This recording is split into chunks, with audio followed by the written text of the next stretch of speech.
খুলনা থেকে যুক্ত আছি আমি রফিউল ইসলাম টুটুল। আজ 17 ডিসেম্বর খুলনা মুক্ত দিবস। সারা দেশ যখন 16 ডিসেম্বর বিজয় দিবস পালন করছিল, তখনও কিন্তু খুলনা হানাদার মুক্ত হয়নি। ঠিক একদিন পরে খুলনা থেকে হানাদার মুক্ত হয়েছে।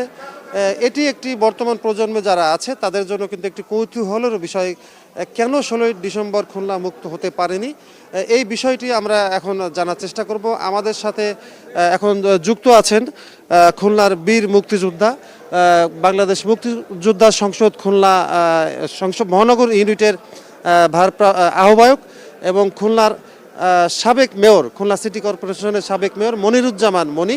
আমরা তার কাছেই জানতে চাইব যে এই ইতিহাসের এই কাহিনী, যে কেন একদিন পরে, এই বিষয়ে তিনি একটু বলবেন। ধন্যবাদ আপনাকে আমাদের সাথে যুক্ত হওয়ার জন্য। ধন্যবাদ স্টার ফোক নিউজ এবং দর্শক যারা দেখছেন। আমাদের যেটা ঘটনা ঘটেছিল আপনারা জানেন বোধহয়, যশোর ক্যান্টনমেন্ট ফল করার পরে পাক সেনাবাহিনী ওরা খুলনার শিরোমণি ক্যান্টনমেন্টে চলে আসে, ডিফেন্স তৈরি করে এখানে। তারপরে মিত্রবাহিনী এবং মুক্তি বাহিনীর সকল সদস্যরা খুলনার দিকে আসেন এবং 13 তারিখে যুদ্ধ শুরু হয় ক্যান্টনমেন্ট দখল করা, অর্থাৎ শিরোমণি ক্যান্টনমেন্ট দখল করার যুদ্ধ 13 তারিখে শুরু হয়। এই যুদ্ধটা চলতেই থাকে এবং এখানে ট্যাঙ্ক ব্যাটলটা যেটা হয়েছিল সেটাই খুব আমাদের জন্যে খুব একটা অন্যরকম বিষয় ছিল। আমরা তখন রণাঙ্গনের অন্য প্রান্তে, আর এদিকে আপনার মেজর আবুল মঞ্জুর ওনার নেতৃত্বে মুক্তিবাহিনী এবং সাবসেক্টর কমান্ডার নুরুল হুদা ওনার নেতৃত্বে মুক্তিবাহিনী, আর সেই সঙ্গে দলবীর সিংয়ের নেতৃত্বে ভারতীয় মিত্রবাহিনী এরা ছিল। আর পাকিস্তানি বাহিনীর সেই সময়কার ব্রিগেডিয়ার হায়াত খান, তিনি ছিলেন হলো পাকিস্তানি বাহিনীর কমান্ডার। যাই হোক, যেটা ঘটনা ঘটলো যে আমরা দেখলাম খুলনার সঙ্গে যোগাযোগের যে TNT টাওয়ার, সেই টাওয়ার ধ্বংস করা হলো 14 তারিখে এবং তারপর থেকে খুলনা অঞ্চলটা প্রায় অন্ধকারে ছিল। যুদ্ধ চলতে লাগলো। এদিকে পদ্মা এবং পলাশ যুদ্ধজাহাজ ওটা মংলার থেকে রওনা হলো।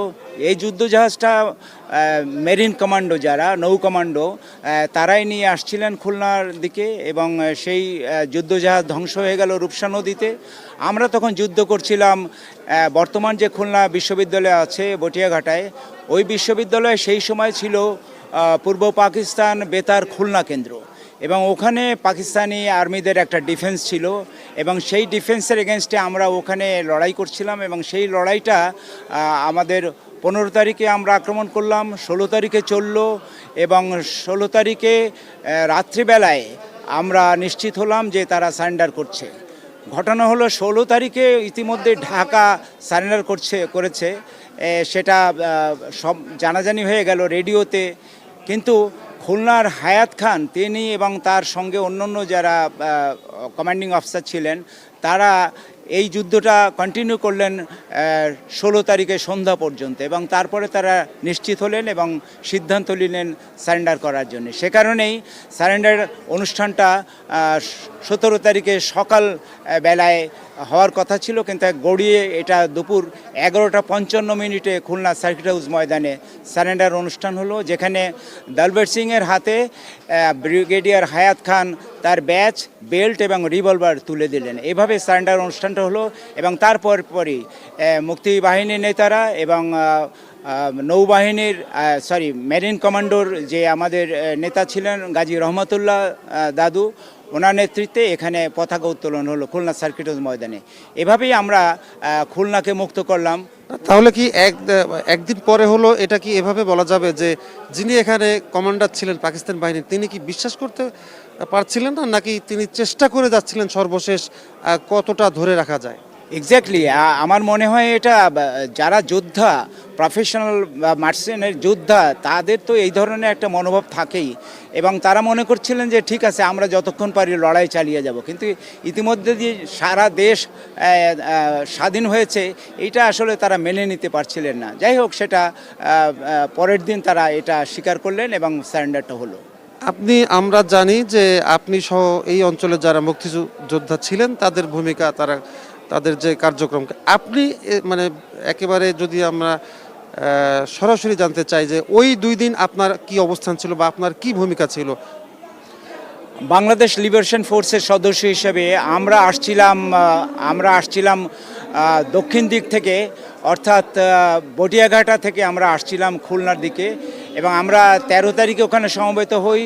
আমরা আক্রমণ শুরু করি 15 তারিখে, এবং ওই যে বললাম যেটা যে খুলনা বেতার কেন্দ্র যেটা ছিল সেইখানে পাকিস্তানি ডিফেন্সটা ছিল, ওই দিক দিয়ে মেইনলি আমাদের ওঠার রাস্তাটা ছিল। আপনারা জানেন খুলনা সাতক্ষীরা হাইওয়ে ওটা, এবং ওই ডিফেন্সটা ভেঙে তারপরে আমাদেরকে শহরে আসতে হবে, আমাদের এই পরিকল্পনা ছিল। তো সেই জন্যে আমরা ওইখানে 15 তারিখ যুদ্ধ করলাম, 16 তারিখে যুদ্ধ করলাম। আমি একজন ব্যান্ড লিডার ছিলাম, 11 জনের একজন নেতা, তাকে ব্যান্ড লিডার বলা হয়। সো আমরা ওখানে সমন্বিতভাবে বাংলাদেশ লিবারেশন ফোর্সের আঞ্চলিক কমান্ডার শেখ কামরুজ্জামান টুকুর নেতৃত্বে আমরা সমন্বিতভাবে এই লড়াইটায় অংশ নিয়েছিলাম, যেখানে মেজর জয়নাল আবেদিন মুক্তিবাহিনীর পক্ষে অধিনায়ক ছিলেন, মেজর জলিলের পরিবর্তে 9 সেক্টর কমান্ডার উনি ছিলেন, এবং মেরিন কমান্ডো অর্থাৎ নৌবাহিনীর দায়িত্বে ছিলেন গাজী রহমতুল্লাহ দাদু।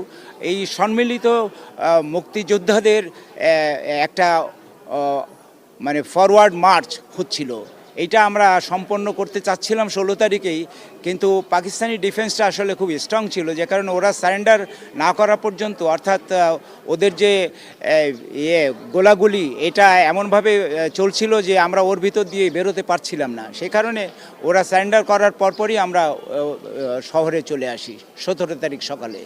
ধন্যবাদ আপনাকে স্টার নিউজের সাথে থাকার জন্য। ধন্যবাদ স্টার নিউজ এবং দর্শকবৃন্দকে। দর্শক, আমরা শুনছিলাম খুলনার রণাঙ্গনের বীর মুক্তিযোদ্ধা, যিনি একেবারে সরাসরি যুদ্ধের সাথে জড়িত ছিলেন, মনিরুজ্জামান মনি। তিনি বলছিলেন যে কেন একদিন পরে খুলনা স্বাধীন হয়েছে, সেটি মূলত তিনি বলছিলেন যে যিনি পাকিস্তানি এখানে যারা নেতৃত্ব দিয়েছিলেন তারা মূলত সারা দেশে যে 16ই ডিসেম্বরের বিজয় সেটিকে সহজে তারা মানতে পারছিলেন না, এবং পাশাপাশি তারা চেষ্টা করছিলেন যে কতটা বেশি সময় ধরে রাখা যায়। কিন্তু বাংলাদেশের আমাদের এই অঞ্চলের মুক্তিযোদ্ধাদের প্রতিরোধের মুখে তারা টিকতে না পেরে পরদিন অর্থাৎ 17ই ডিসেম্বর তারা আত্মসমর্পণ করে, তারপরই খুলনা মুক্ত হয়। এভাবেই খুলনা মুক্ত দিবসের যে মুক্ত হয়েছিল পাকিস্তানি হানাদার বাহিনী থেকে। দর্শক, এই ছিল খুলনা মুক্ত দিবসের খুলনা থেকে সবশেষ খবর।